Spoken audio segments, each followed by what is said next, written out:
अलीकडे देशातील विविध भागात अपघातांचे प्रमाण वाढले आहे. दरम्यान मुंबई-नाशिक महामार्गावर आज पहाटे 5 वाहनांचा विचित्र अपघात झाला.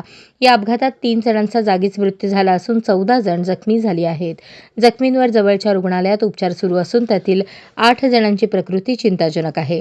मुंबई-नाशिक महामार्गावर शहापूर येथे पहाटे 3च्या सुमारास कंटेनर ट्रक आणि खासगी बससह 5 वाहने एकमेकांना धडकली. या अपघातात 3 जणांचा जागीच मृत्यू झाला तर 14 जण गंभीर जखमी आहेत. जखमींवर शहापूर उपजिल्हा रुग्णालयात उपचार सुरू आहेत. यातील 8 जणांची प्रकृती चिंताजनक असल्याने मृतांच्या आकड्यात वाढ होण्याची भीती व्यक्त केली जात आहे. शहापुरातील गोठेघरजवळ हा भीषण अपघात घडला.